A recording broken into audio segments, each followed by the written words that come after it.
Early Australian explorers reported grass as tall as a man, but our soils have now lost almost all their nutrients because of modern agriculture. The quick fix to all of this usually is just to add more fertilizer, and if that doesn't work, just add some more. Some farmers in the New England region have had enough of paying ridiculous prices to apply fertilizer just to have to redo it all again next year. They've started to develop regenerative systems on their own properties with a goal of reinvigorating their soils and creating healthier, more productive pastures and crops. Property here, we've been here for 35 years now, I think, and we started off fairly conventionally, but we've moved into a different agriculture, albeit slowly, and we'd like to think that we're regenerating our farm currently. So we've been rotationally grazing the property now since 1991, and it has made a huge difference in the way we can manage grass to be able to predict how much grass we've got for our animals. We saw very big gains in about the third or fourth year that we instigated the rotational grazing, and we've had gains ever since. The other thing we've done more recently is start a egg-laying enterprise on our property where we're moving chicken sheds around the farm so that they get new pasture every day. This also replenishes some of the minerals that other livestock take out. So we're very keen to have this dance between the cattle and the chooks that actually work together in a very nice way. The cattle go in, and usually the layers come in 3, 4, 5 days afterwards, and they'll scratch up all the cow pads, which puts air into those and sunlight, takes out all of the worm larvae, fly larvae in the cow pads, which is pretty critical. It's very synergistic in the way it works. The cattle benefit and the chooks benefit. We get two enterprises out of the same area of land. Every farmer faces times where available feed for animals can be scarce. Derek has a system where he can soak barley seed and then place it inside one of 3 sheds like this, where it is watered and allowed to germinate. They are then grown for a couple of days, creating a dense slab of sprouts with high nutritional value. These slabs are then able to be fed out to his livestock. Regenerative farming, what is it? Why are we talking about regenerative farming? Well, to me it assumes that we've lost something, and to my way of thinking, probably one of the things we've lost most of all is soil humus. Soil humus sort of drives a lot of other things, and so without that we don't hold enough water, we don't have enough microbes. The food for microbes is in that humus, and if we don't have the microbes, we don't have that microbial bridge to get minerals from the soil to the plant, which is critical to grow our plants, obviously. So we need to get back that humus that we've lost. The only way to do it is plants, because they did it in the first place to get to turn minerals into fertile soil. So originally the rocks broke down into small particles, which some people call soil, but it's not really fertile soil until you have that microbial addition, and without the humus or the exudates from plants, you can't get that humus level back again. So it's really critical that we, in our agriculture, operate our farms in ways that actually grow plants to their maximum, because it's only through photosynthesis of plants that we can pump some of that photosynthate back through the roots of plants into the soil, which builds carbon. If you want to grow humus, if you want to have nutritionally dense food, if you want water holding capacity in your soil, all of these things start with having the right minerals and the right management system to grow plants effectively. And if you don't do that, then you're not a chance.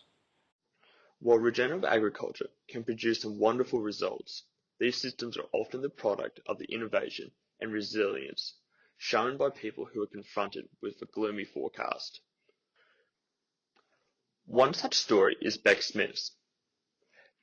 Beck is the agriculture science teacher at Armidale High School, and when her school's soccer oval became overrun with Chile needlegrass and was too unsafe anymore to be used, she, with the help of her students, converted the field into a trial plot to look for alternative methods to control Chile needlegrass. So our trial that we started here was student driven, and they were told that you can do whatever you like. You can do a trial, and it wasn't scientific, but just this is what the experts will tell you to do, and but you can do whatever you want.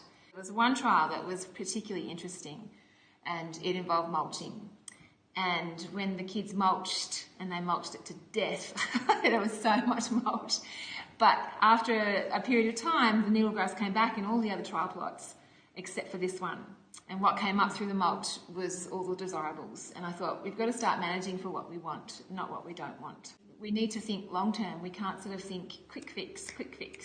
Because the problems that we're facing have occurred over decades of years, and to think that we can just turn everything back and make it all hunky-dory really fast, I think is a bit deluded. I believe we need to be making healthy, well-balanced, nutrient-rich food in a increasingly unstable environment. We've gone out a couple of ways. We started off, we looked at a conventional fertiliser program.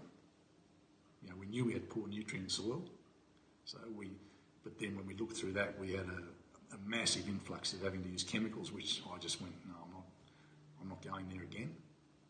So we used humates, which is a leonardite coal, to carry the nutrition to the soil. So we actually put a form of carbon, I suppose it is, from what I understand, with the trace elements back into the soil to help it stimulate. That certainly has worked. We've been putting worm juice on our pastures, so we sprayed it out, and we saw within a couple of days we could actually dig up the pasture and find fungi growth, visual fungi growth in the soil. The worms came back. You know, you couldn't find a worm on our place. Agriculture, in the sense, if we can look after it, it is sustainable, and if we do it properly, like I thought about it. To me, it's like a bank account. If you can put money in a bank account and leave it there, it just grows. It'll keep growing on its own accord. But if we're putting more carbon back in the soil, we're improving its ability to hold water, improving the ability of plants to move. We're building up a capital base. If you build a capital base and never then take away from it, it's going to last you for who knows.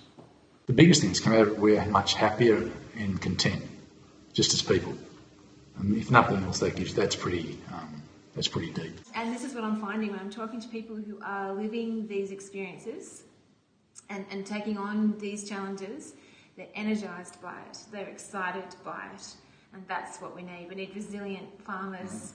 We need people who are out there responding to what they're seeing on their land and getting a kick out of it, like really enjoying life again. And I think that's in a nutshell what regenerative ag is about. You know, we're benefiting as we heal the land. It heals us. Yeah.